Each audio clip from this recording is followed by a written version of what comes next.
Bienvenue à toutes et à tous. Mon premier live Twitch ensemble. Donc, Vincent Perriot, auteur, dessinateur de bande dessinée. Voilà, ça c'est un de mes derniers titres. Donc, bande dessinée de science-fiction. Là, pour le plaisir, j'ai mis la traduction chinoise de mon bouquin. Donc, c'est un peu cool. Je suis solo et en fait, bah, je compte continuer les lives. Alors avant, je faisais des lives sur YouTube. N'hésitez pas à me rejoindre sur YouTube d'ailleurs. J'ai mis un petit lien en description, c'est un peu cool. Il y a plein de contenus que j'ai pu faire les années précédentes. Ça fait longtemps que j'ai pas fait de live, mais ça peut être cool de suivre ensemble bah, tous les nouveaux projets sur lesquels je vais bosser et de faire un petit, je sais pas, un petit récap de tous les lives de tous les lives, de tous les projets aussi sur lesquels j'ai bossé, sur ceux qui sont en cours, ceux qui sont avortés, ceux qui sont, voilà, tout ça. Donc ça va être très très cool. Euh, Quoi vous dire? Alors là, je débute un peu en solo. C'est un peu étrange parce que j'imagine qu'il n'y a pas grand monde maintenant, mais j'espère que ça pourra augmenter à l'avenir. Le truc. Donc, j'ai quitté YouTube et j'aimerais bien, enfin j'ai quitté les lives YouTube, j'aimerais bien me lancer sur Twitch, je sais pas pourquoi. Je me suis dit que c'est peut-être plus sympa, qu'il y a plus de monde, etc. Donc je sais pas, faisons ça comme ça, au moins pour commencer, et ça peut être très cool. Je vais essayer de me voir quand même un peu.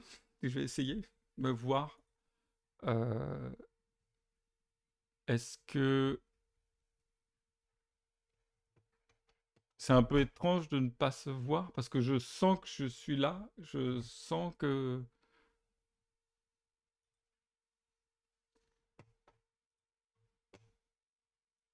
aperçu illustré. Mais si, je suis là. Yes, ça c'est cool. Je me vois en live. Ça c'est vraiment, c'est beaucoup plus sympa.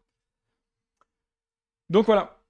Les amis, alors j'enregistre en même temps, donc j'ai essayé de rediffuser sur YouTube. Ça va être très très, très cool. Vous voyez ici, bah donc je fais un petit récap aussi. Ça peut être un peu long hein, pour ceux qui connaissent déjà. Donc j'ai mis ma face ici et ici toute ma zone de dessin. Je suis chez moi, ici, peinard, tranquille. Les lives vont être complètement aléatoires dans la date, le lieu. Je pense que ça sera souvent les après-midi ou le matin. Ça peut être le matin aussi. Pas le week-end, pas le soir. Ce n'est pas possible. Mais donc ravi de partager, je sais pas, quelques moments de création avec vous, de me donner des idées, ou bien de soit je sais pas, de réfléchir ensemble à ce qu'on pourrait faire. Donc voilà. Euh, j'ai pas forcément prévu grand-chose pour ce premier live parce que je veux que ça soit assez cool. C'est juste pour voir si ça marche bien, si le micro est cool.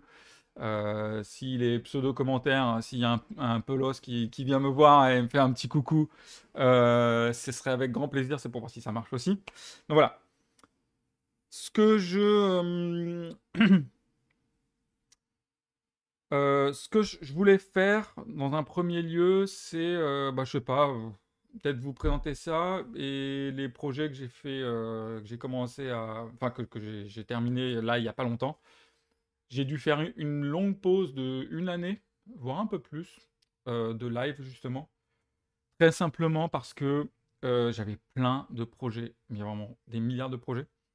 Et j'avais besoin d'être focus parce que faire des lives, c'est sympa, mais je pense que c'est vraiment préférable de faire des lives en fin de création, quand tout est rodé, quand tout est, quand tout glisse, toutes les idées sont déjà mises en place.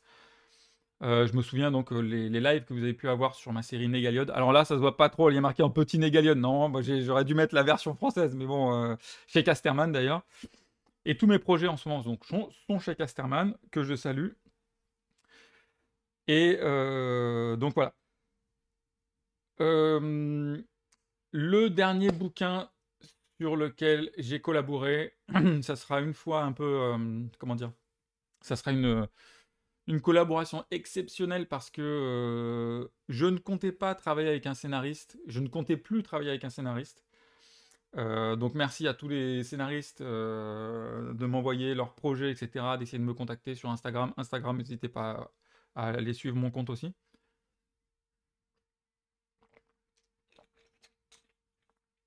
Euh, Merci à tous les scénaristes de m'écrire des messages et de m'envoyer vos super projets, etc. Mais à chaque fois, la réponse sera toujours la même. Ça sera non, j'ai tellement d'idées, les amis, que c'est la grosse folie. Il y a tellement de choses à raconter sur, je sais pas, sur la vie, l'état des lieux du monde actuel, sachant que je fais de la science-fiction, essayer de pressentir, prévoir ou s'échapper de ce que peut être l'avenir. Il y a tellement à faire, les amis, que j'ai 1 million d'histoires pour 1000 ans. Voilà. Donc, je sais pas, je donnerai des scénarios à mes réincarnations, si elles existent. Et je pense qu'elles s'amuseront bien, elles ont bien du boulot. Et voilà. Donc, ça risque de se cumuler comme ça, de génération et de réincarnation en réincarnation, jusqu'à l'exponentiel cosmos. Je dis ça parce que donc bientôt sortira le 9 octobre et ça c'est très très cool. Je vais vous montrer d'ailleurs la couverture de mon prochain album. C'est pas de la science-fiction, c'est de la bande dessinée documentaire et c'est avec quelqu'un que j'apprécie énormément qui est une mine de savoir et de sagesse extrêmement importante et puissante, surtout en ce moment, qui est Philip Biwix, qui est ingénieur, spécialiste des ressources et bien d'autres choses, et avec qui, lui en tant que scénariste et moi en tant que dessinateur, on a réalisé le projet Ressources, un défi pour l'humanité, c'est le sous-titre de l'album. Je vous montre vite fait la couverture que j'ai pu réaliser juste avant les vacances. Donc c'est aux éditions Casterman, ça va être très très cool. Je fais un big up et un grand coucou à tous les libraires, toutes les personnes de la chaîne du livre qui vont voir et suivre cet album-là qui va bientôt leur être présenté. J'espère du fond du cœur, les amis, que ça vous plaira. Voilà, donc premier live. Je suis un peu dans une zone un peu grise, dans le sens où je suis pas censé faire. Enfin, je fais un live de ça, je vais en parler très très peu. Je dis juste que ça paraît, que c'est à apparaître. Et peut-être que je ferai des lives un petit peu plus spécifiques à l'avenir. Là, je fais juste une petite annonce très sympathique, très très cool sur cette future parution. Mais l'enjeu de ce live est vraiment autre. C'est vraiment aussi et principalement sur les futurs projets que j'aurai à réaliser et que j'aimerais partager et dont j'aimerais partager la création avec vous. Je vous montre direct la couverture de ressources. Elle est très très cool. Alors là, je n'ai forcément que comment dire, le dessin en noir et blanc, le dessin ancré. Mais les couleurs, les amis, petite pépite.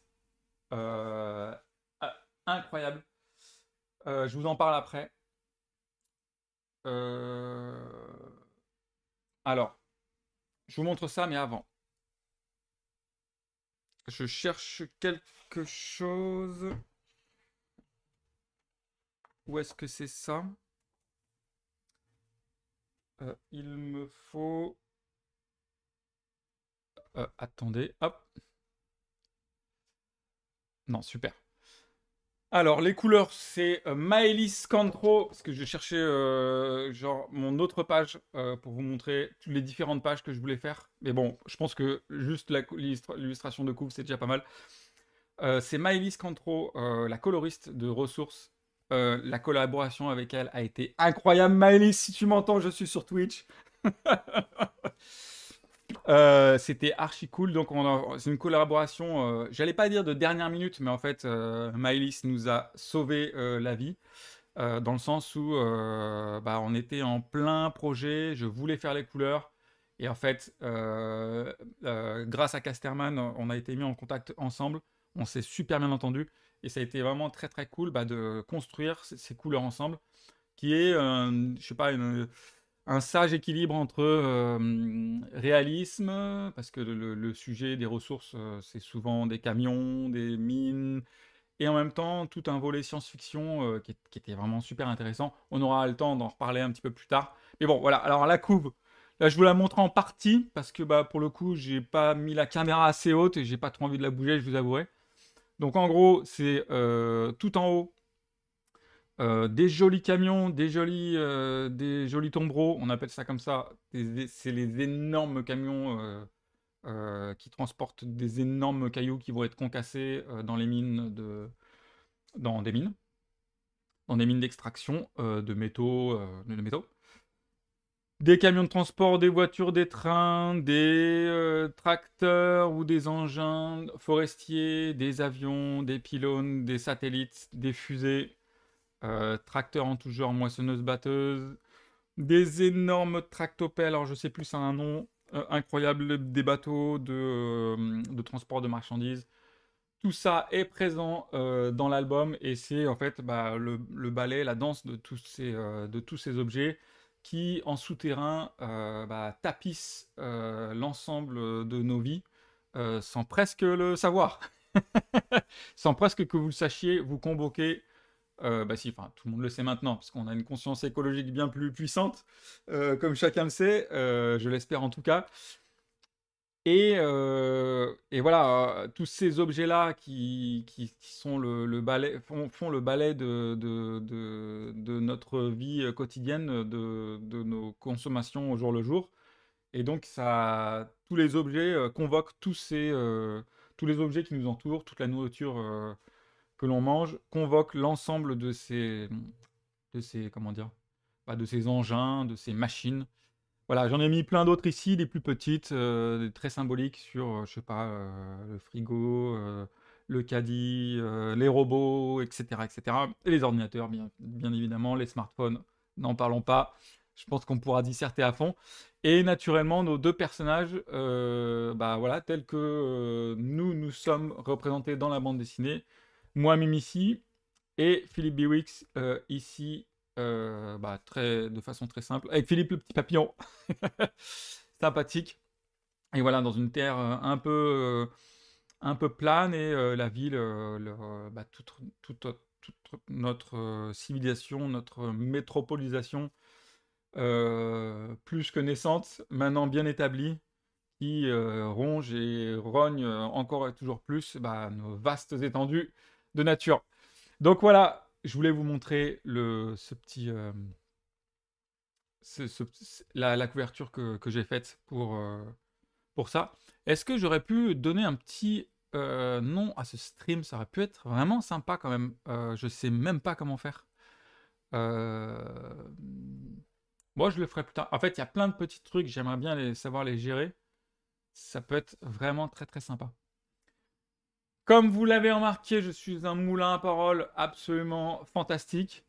Bien évidemment, ce stream sera aussi et principalement, c'est là où je vais devoir grandement me calmer, du dessin. Donc, si vous voulez, je sais pas, on fera du dessin ensemble, c'est ça qui peut être très cool. On va surtout réfléchir aussi pas mal ensemble. Et voilà. Je vais faire un second petit live YouTube. Pour, je sais pas, présenter la suite de mes projets.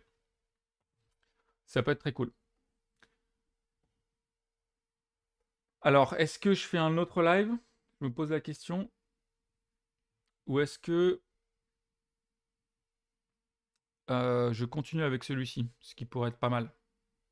Allez, on a fait 14 minutes. 14 minutes de live. Ça fait tellement longtemps, les amis. Franchement, ça va être hyper cool. Ça va être hyper cool parce que, donc là, je vous montre ça, le projet Retour. Le titre est ici, j'ai fait de la place. Ça a été. Faudrait que je vous raconte la genèse d'une couverture. Comment dire? C'est très spécial et c'est très cool en fait. Il y a plein d'étapes. Allez, je vous fais un petit historique de la création de cette couverture. J'hésite limite à vous présenter, c'est ça que je cherchais tout à l'heure, j'hésite limite à vous présenter d'autres versions de la couverture.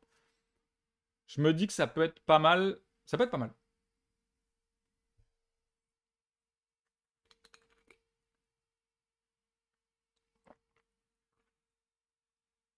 C'est de l'eau, hein, rassurez-vous. Hop, alors.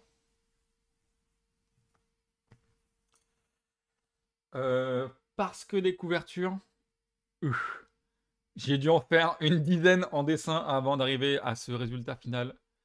La couverture, comment dire? Ça a été une lutte absolue. Absolue.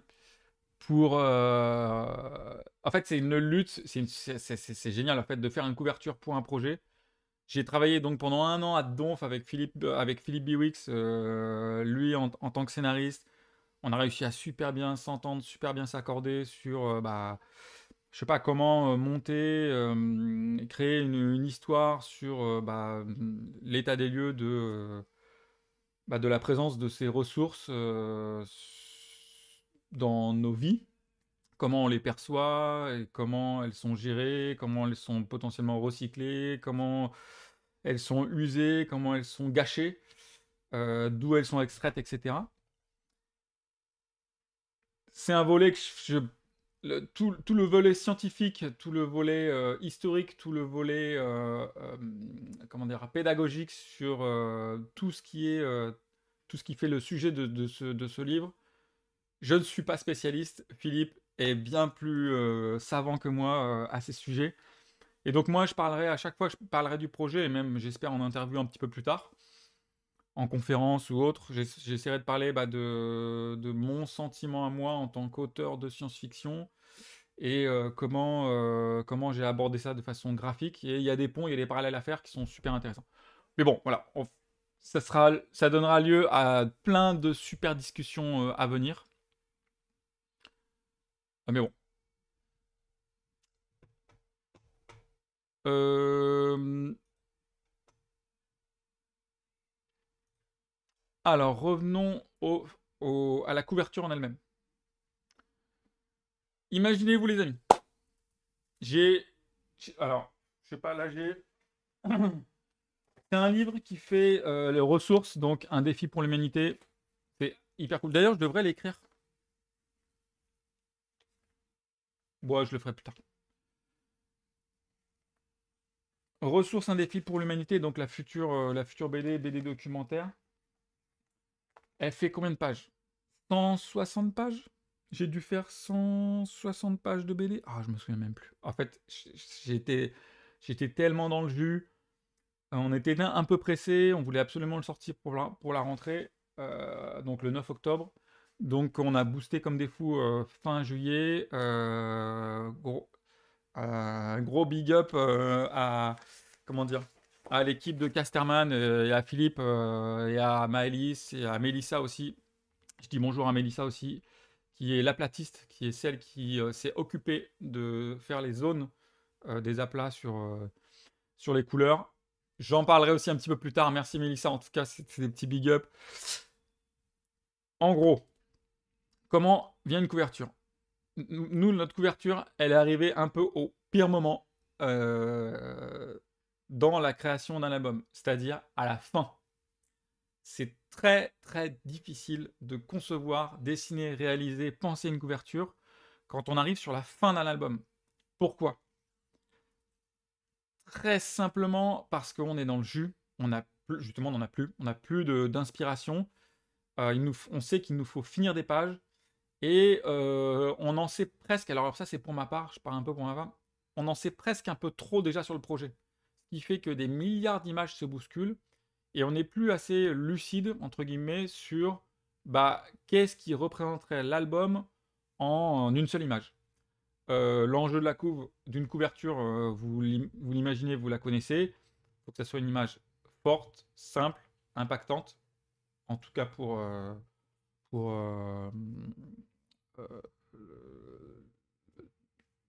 dans ce que je souhaite, parce qu'après il y a plein comment on appelle ça,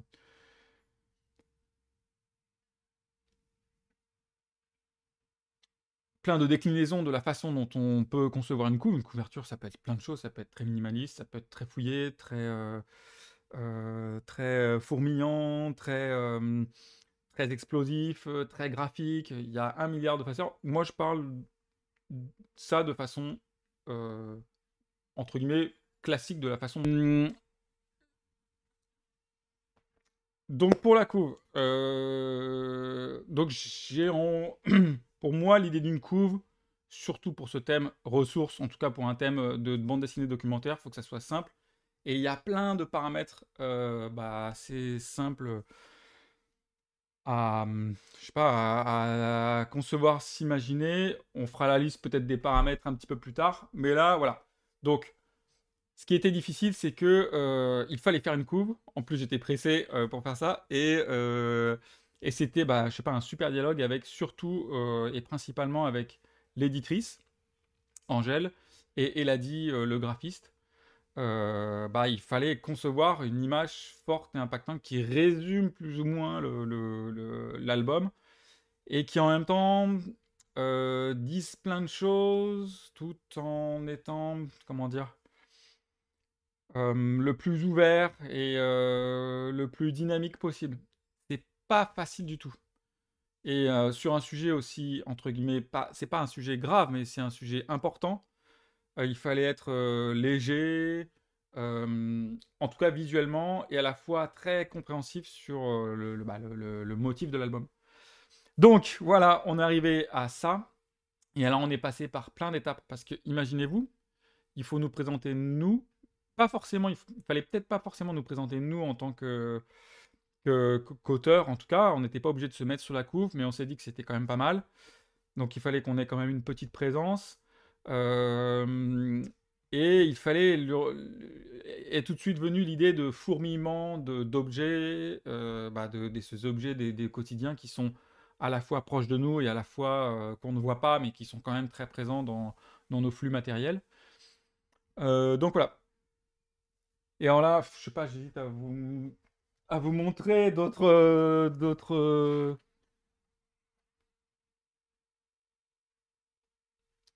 Voilà, par exemple, il y a eu ça.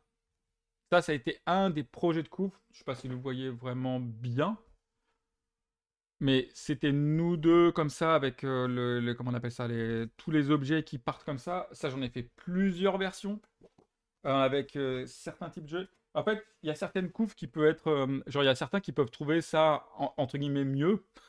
Mais pas forcément en fait. Au final, ce qu'on a choisi est vraiment ce qu'il y a de plus sympa. Donc il y a Philippe, moi. Ici, il y avait cette couverture ici aussi avec le même type d'objet mais des objets mélangés. Vous voyez, j'ai refait exactement le même dessin mais avec d'autres types d'objets et d'autres façons de les mélanger. Ça, ce sont des dessins, je sais, bah, peut-être que je les ferai un jour, hein. Peut-être que je vais les ancrer un jour. Mais c'est pour vous dire qu'il y a, pour faire ce genre de dessin par exemple, pour faire ce genre de dessin, il faut énormément de temps. Enfin, il faut une journée pour la penser, repenser, redessiner la perspective de tous les petits objets qu'il y a. Même pour celle-ci, hein, genre en fait, euh, c'est pas anodin, c'est un peu technique. C'est comment est organisé enfin, comment est fait chaque objet, genre quoi mettre comme type d'objet, dans quel ordre, dans quel sens, quelle place va-t-il prendre, euh, pourquoi mettre celui-ci un peu plus en avant que l'autre. Euh, voilà, il y a plein de petites questions comme ça qu'on se pose quand on fait, enfin quand j'ai fait cette couvre vraiment en particulier. Et ensuite, il faut savoir comment les objets sont fabriqués, comment les objets ont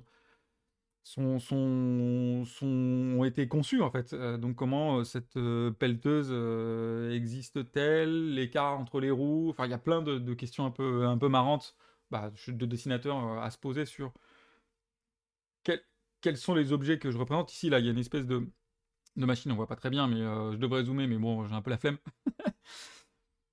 Il y a une machine d'extraction, euh, comment dire, sous-marine, qui broie en fait, et qui récupère le minerai sous-marin.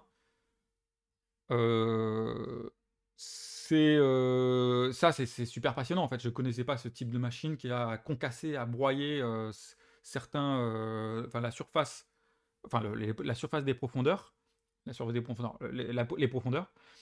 Et ensuite, je sais pas, j'imagine que ça les aspire, ça les trie, ensuite ça les amène sur un bateau, etc. Enfin, c'est tout un système. Et donc, je savais pas que ce genre de machine existe. Et donc, je les ai dessinés un petit peu dans l'album. Et c'était super passionnant de savoir comment ça fonctionnait. Déjà, de savoir que ça existe, de savoir qu'il y a des machines monstrueuses qui sont en train de d'éradiquer les fonds marins pour en extraire des matières premières, des minéraux. Donc c'est assez spécial. Donc je me suis intéressé à pas mal de machines. Croyez-moi, c'était pas dans mon agenda parce que moi je suis un amoureux du vivant et de la nature. Et là j'ai été obligé de me cogner, je sais pas, de dessiner des machines que je trouvais pas forcément très belles. Et voilà. Et je m'écarte un petit peu, je fais des milliards de digressions. Je pense que j'aurai l'occasion dans chaque live, là, tous les points sur lesquels euh, sur lesquels, enfin, dont je parle maintenant. Je vais sûrement les aborder dans d'autres lives. On reviendra sur la couverture, on reviendra sur la façon de penser les objets, on reviendra sur qu'est-ce que dessine un objet, on reviendra sur pourquoi dessiner ces objets, on reviendra sur qu'est-ce que dessiner, je l'ai déjà dit, hein, mais il y a différents qu'est-ce que dessine un objet, genre pour quelle raison soi-même on dessine un objet, pour quelle raison on s'intéresse à ce type d'objet, pour quelle raison on se doit de s'intéresser à tel objet plus qu'à d'autres, quels sont les choix des objets qu'on a dessinés, qu'est-ce que ça veut dire pour nous et pour notre vie de dessiner tel ou tel objet. Et vous pouvez remplacer le mot objet par plein d'autres choses, être humain, expression, sentiment, etc. Voilà, pourquoi dessiner en gros, qu'est-ce qu'on a dessiné et quel pouvoir on a de dessiner tout ça. Des questions super passionnantes. En tout cas, je vois qu'il y a un bonhomme. Il y a une personne en moyenne. Ah, j'aimerais bien. Oh, j'aimerais bien. Non, ça je peux pas savoir. J'imagine que je peux pas trop savoir. J'imagine que je peux pas trop savoir en live. Genre s'il y a une personne ou pas. J'ai peut-être mis, je sais pas, j'ai peut-être mis des restrictions que j'aurais pas dû mettre sur qu'est-ce que le live, enfin sur qui peut commenter sur le live. J'espère ne pas avoir mis trop de paramètres étranges. Mais bon, c'est pas grave, c'est le premier live. Je suis bien content de revenir en live, en tout cas, les amis. On va pouvoir bien s'amuser. Je continue. Est-ce que je continue? Allez, ouais, parce que je suis lancé et puis voilà. Après, je resterai pas trop longtemps. Je finis avec ça. On aura l'occasion de parler plus longuement de cette couverture plus tard. Donc en gros,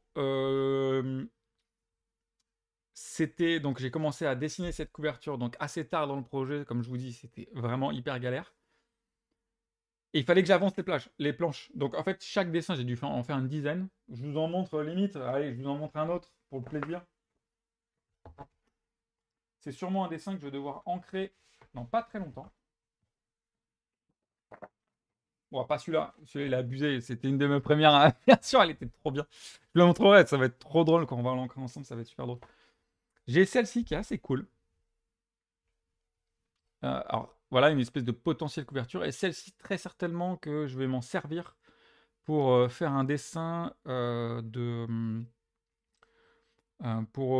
vais l'ancrer, je vais essayer d'en faire un petit clip qui sera certainement sur les réseaux prochainement.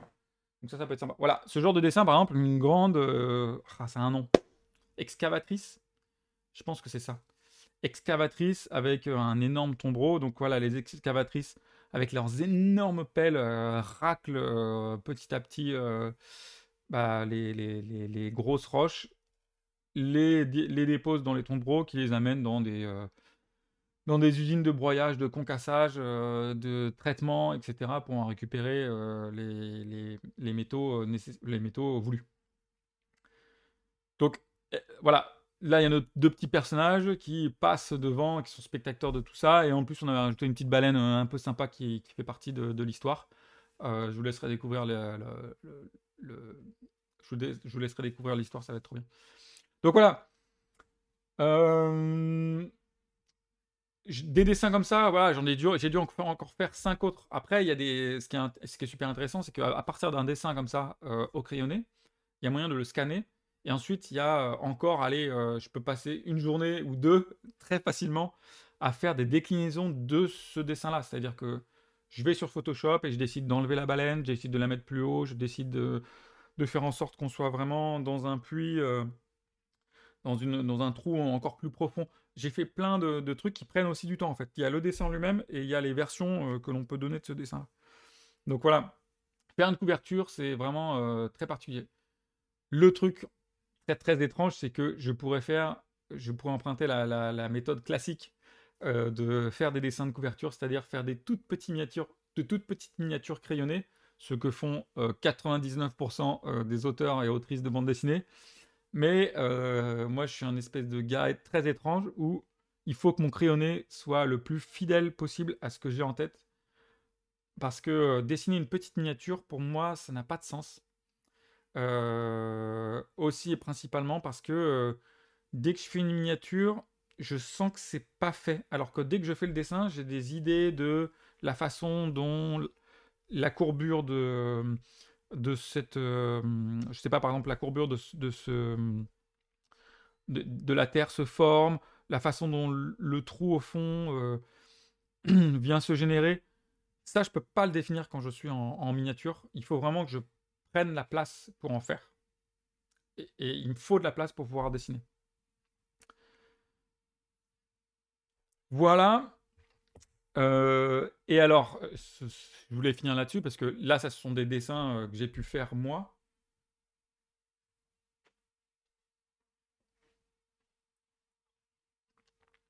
Mais c'est en fait l'idée donc finale de la couverture. En tout cas, on est passé par plusieurs filtres. C'est Eladi, principalement donc le graphiste de Casterman. Merci à lui, merci Eladi. Je sais, t'es un gros boss, mec, t'es le plus fort. C'est lui qui a insufflé en fait l'idée première de donc en fait de faire des choix. C'est-à-dire ça, c'est pas un bon choix en tant que couverture. Ça fait un peu peur. Il y a des machines. On est un peu de dos. Lui voulait quelque chose de plus entraînant, de plus ouvert, de plus dynamique. Et en fait, voilà, est venue l'idée de faire cette espèce de grande danse d'objets, chose qui est déjà présente dans l'album.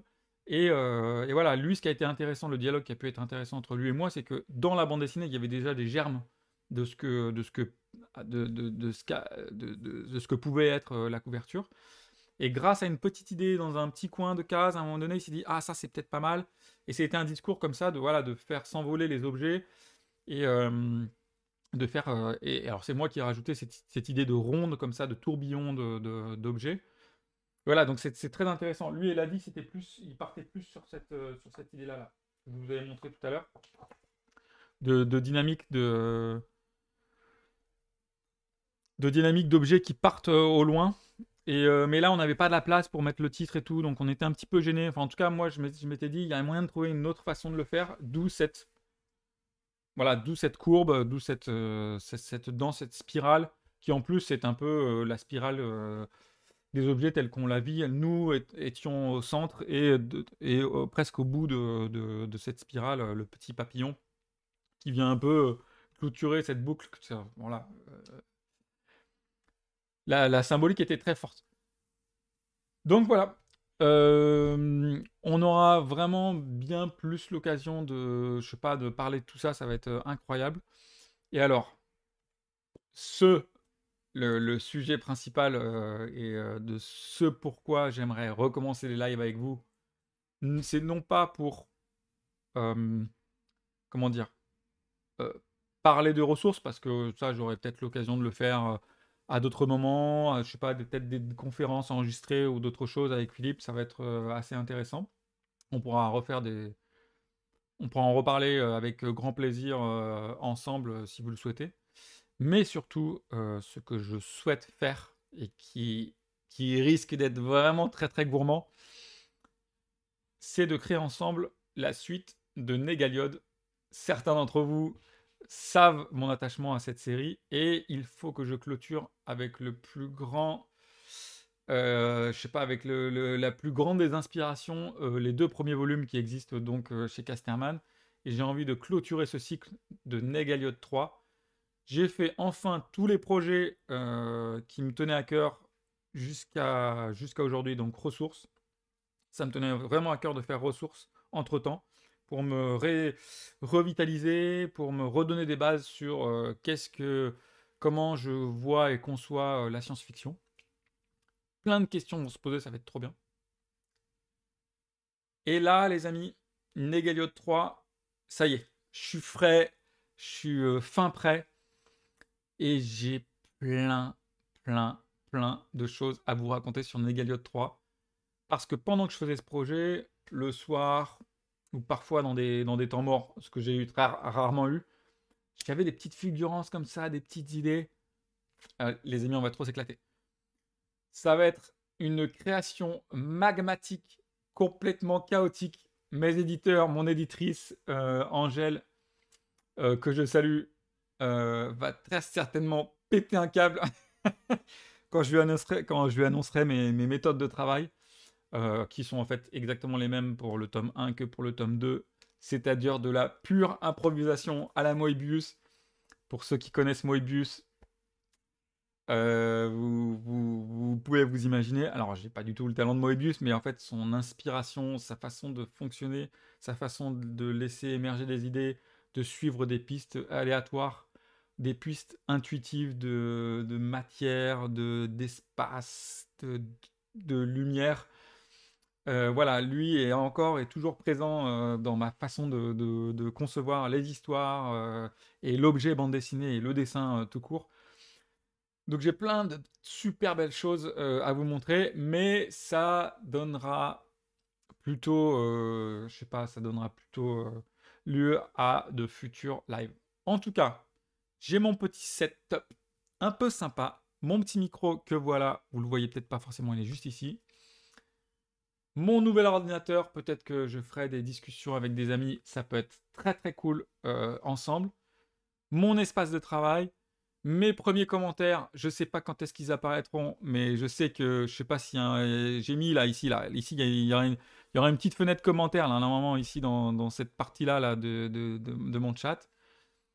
J'attends avec grande impatience les premiers commentaires. Je vais essayer de faire en sorte qu'ils apparaissent, qu'il y en ait, que je sois suivi. Voilà. Les amis, n'hésitez pas à vous abonner. Je ne sais pas comment ça se passe sur Twitch, à me suivre sur Twitch. C'est la première fois que je fais ça. Et sur YouTube également, si vous voulez d'autres lives. Je serai moins loquace, mais tout aussi inspiré. On va super bien s'amuser. Et voilà. Je vous souhaite une excellente après-midi. Très bonne inspiration à toutes et à tous. Et à très vite. Allez, ciao les amis.